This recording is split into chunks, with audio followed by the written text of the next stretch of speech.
ഒരു വിഷയം ദേഹോപദ്രവങ്ങളുടെ വിഷയമാണ്. അടിമകളുടെ നേരെയുള്ള ദേഹോപദ്രവങ്ങൾ.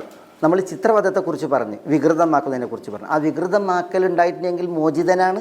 പിന്നെ ആ ഉടമക്ക് അടിമയുമായി യാതൊരു ബന്ധമല്ല, അതെ, ആ രീതിയിൽ മോചിതമാണ്.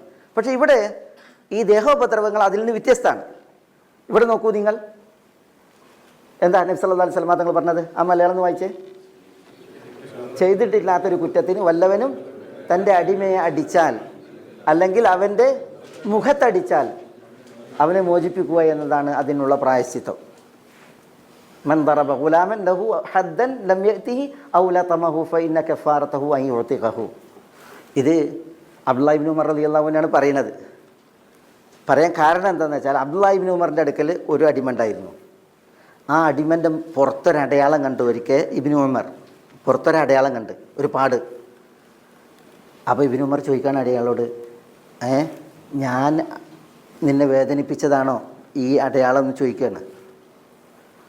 അപ്പോൾ അയാൾ പറഞ്ഞു, അല്ല, അതിൻ്റെ പുറത്തുള്ളൊരു അടയാളം നിങ്ങൾ അടിച്ചതോ ദ്രോഹിച്ചതോ അല്ല എന്ന് പറയാണ്. പക്ഷേ ഇബ്നു ഉമർ പറയാണ്, ഫാൻ താത്തേക്കുൻ, എന്നാലും നിങ്ങൾ സ്വതന്ത്രനാണ്, പോകാൻ പറയാണ്. അയാളെ ഇബ്നു ഉമർ മോചിപ്പിക്കുകയാണ്. എന്നിട്ട് പിന്നെ ഇബ്നു ഉമർ റളിയല്ലാഹു തആല അൻഹു അനുസ്മരിച്ച ഹദീസാണ് നമ്മളിവിടെ ഈ വായിച്ചത്. അപ്പോൾ ഒരു അടിമയെ ഉപദ്രവിച്ചാൽ ആ അടിമ മോചിതനാണ് എന്ന് നബി സല്ലല്ലാഹു അലൈഹി വസല്ലം തങ്ങൾ ഇവിടെ പ്രഖ്യാപിച്ചതാണ് നമ്മൾ വായിക്കുന്നത്. ഒരിക്കൽ വിശുദ്ധ മദീനയിൽ നടന്നൊരു സംഭവമാണ്. അബൂ മസ്ഊദിനിൽ അൻസാരി റളിയല്ലാഹു അൻഹു, അദ്ദേഹം തൻ്റെ കയ്യിലുള്ള ചമ്മട്ടി കൊണ്ട് അടിമയെ അടിച്ചു, തൻ്റെ അടിമയെ അടിച്ചു. അപ്പോൾ അടിമനെ അടിച്ചപ്പോൾ പിന്നിൽ നിന്നൊരു ശബ്ദം കേൾക്കുകയാണ്. എന്താ ശബ്ദം? ഇഅ്ലം അബാ മസ്ഊദ്, അബൂ മസ്ഊദേ അറിഞ്ഞോ, മനസ്സിലാക്കിക്കോ. ഒരു ഭീഷണിയുടെ ശബ്ദമാണ് ബേക്കെന്ന് കേൾക്കുന്നത്, അടിമനെ അടിക്കുമ്പോൾ ബേക്കെന്ന്.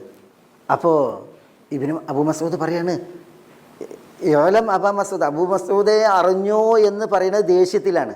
ദേഷ്യം കാരണത്താൽ ആരെ ശബ്ദമാണ് എന്നുള്ളത് എനിക്ക് തിരിച്ചറിയാൻ പറ്റിയില്ല എന്നാണ്. അപ്പോൾ ദേഷ്യത്തിലാണ് പറയുന്നത്, അബൂ മസ്ഊദേ നീ ഓർത്തോ, അറിഞ്ഞോ എന്നുള്ളത്. അദ്ദേഹം തിരിഞ്ഞു നോക്കുമ്പോൾ റസൂലുള്ളാഹി സ്വല്ലല്ലാഹു അലൈഹി വസല്ലം തങ്ങളാണ്. അദ്ദേഹം പറയാണ്, പിന്നെ ഫലമ്മ ദനാമിന്നി ഇദാ ഹുവ റസൂലുള്ളാഹി സ്വല്ലല്ലാഹു അലൈഹി വസല്ലം വഹിദാ ഹുവ യഖൂൽ ഇഅ്ലം അബാ മസ്ഊദ്, ഇഅ്ലം അബാ മസ്ഊദ്. അടിമനെ തച്ചപ്പോൾ നബി സ്വല്ലല്ലാഹു അലൈഹി വസല്ലം തങ്ങൾ അടുത്ത് വന്നിട്ട് പറയാണ്, അബൂ മസ്ഊദേ ഓർത്തോ, അബൂ മസ്ഊദേ ഓർത്തോ. അപ്പോൾ അദ്ദേഹം പറയാണ്, ഫസഖത്ത സൗതു മിയദി മിൻ ഹൈബത്തിഹി. നബി സ്വല്ലല്ലാഹു അലൈഹി വസല്ലം തങ്ങളുടെ ആ ഭീഷണിയിലുള്ള സംസാരം ഉണ്ടല്ലോ, അതിൻ്റെ ആ ഗൗരവത്തിൽ വടീൻ്റെ കയ്യിൽ നിന്ന് വീണുപോയി എന്ന്, വടിയാണ് വീണുപോയി എന്നാണ്. അപ്പോൾ റസൂലുള്ളാഹി സ്വല്ലല്ലാഹു അലൈഹി വസല്ലം തങ്ങൾ പറഞ്ഞാണ് അബൂ മസ്ഊദിനോട്, ഇഅ്ലം അബാ മസ്ഊദ് അന്നല്ലാഹ അഖ്ദറു അലൈക മിൻക അലാ ഹാദൽ ഗുലാം. അബൂ മസ്ഊദ്, ഈ അടിമക്ക് നേരെ നിങ്ങൾക്ക് വടിയോങ്ങാനുള്ള കരുത്തുണ്ടല്ലോ, കഴിവ്, അതിനേക്കാൾ അള്ളാഹ്ക്ക് നിങ്ങളോട് പെരുമാറാനുള്ള കഴിവുണ്ട്. നിങ്ങളുടെ കരുത്തിനേക്കാൾ വലിയ കരുത്താണ് അള്ളാഹിൻ്റെ കരുത്ത് എന്ന് നബി സല്ലല്ലാഹു അലൈഹി വസല്ലം തങ്ങൾ പറഞ്ഞു കൊടുത്തത്. ഉടനെ അബൂ മസ്ഊദ് ഹുവ ഹുർറുൻ ലിവജ്ഹില്ല, അള്ളാഹിൻ്റെ വജഹിന് വേണ്ടി ഈ അടിമ സ്വതന്ത്രമാണ് എന്ന് അദ്ദേഹം അവിടെ വെച്ച് പ്രഖ്യാപിച്ചു. ഞാനിതിനെ മോചിപ്പിച്ചു എന്ന് പറയണം. അപ്പോൾ റസൂലുള്ളാഹി സ്വല്ലല്ലാഹു അലൈഹി വസല്ലം തങ്ങൾ പറയാണ്, അദ്ദേഹം അള്ളാഹുവിൻ്റെ പ്രീതിക്കായി സ്വതന്ത്രനാണെന്ന് പറഞ്ഞു. അപ്പോൾ റസൂലുള്ള പറയാണ്, താങ്കൾ അദ്ദേഹത്തെ മോചിപ്പിച്ചില്ല എങ്കിൽ നരകത്തി താങ്കളെ തീണ്ടുമായിരുന്നു.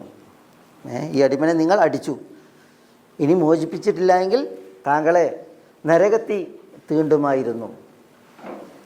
അബൂ മസ്ഊദ് പറയണത്, അതോടെ ഒരിക്കലും അടിമകളെ തല്ലുകയില്ലെന്ന് ഞാൻ സത്യം ചെയ്തു എന്നാണ്. ഇനി ഒരിക്കലും ഞാൻ അടിമകളെ തല്ലൂല്ല എന്ന് അബൂ മസ്ഊദ് റളിയല്ലാഹു തആല അൻഹു ആണയിട്ട് സത്യം ചെയ്ത് പ്രഖ്യാപിച്ചു എന്നാണ് അദ്ദേഹം അവിടെ പറയുന്നത്. അപ്പോൾ നോക്കൂ നിങ്ങൾ, ഒരടിമയെ ചമ്മട്ടി കൊണ്ട് തച്ചപ്പോൾ റസൂലുള്ളാഹി സ്വല്ലല്ലാഹു അലൈഹി വസല്ലം തങ്ങൾ കണ്ടപ്പോൾ ആ വിഷയം നബി സ്വല്ലല്ലാഹു അലൈഹി വസല്ലം തങ്ങൾ കൈകാര്യം ചെയ്തത്, അടിമയെ സ്വതന്ത്രമാക്കിച്ചത്, സ്വാതന്ത്ര്യം നൽകിയില്ല എങ്കിൽ നരകത്തി താങ്കളെ തൊടുമെന്ന് നബി സല്ലല്ലാഹു അലൈഹി വസല്ലം തങ്ങൾ ഭീഷണി മുഴക്കിയത് നമ്മളിവിടെ വായിക്കുകയാണ്. അതായത് ഈ വിഷയത്തിൽ അതിൻ്റെ ഒരു ഉദാഹരണമാണ് അല്ലേ. ഒരു കുട്ടി ഒരു അടിമ പെണ്ണിനെ തച്ചൊരു കഥ ഉണ്ട്. ഒരു ചെറിയ കുട്ടി, വീട്ടിലെ ഏറ്റവും ചെറിയത്, ആ വിഷയത്തിലാണിത്. പിന്നെ മദീനയിൽ ഒരു ചെറിയ കുട്ടി ഒരു സ്ത്രീയെ അടിച്ചു എന്നാണ്.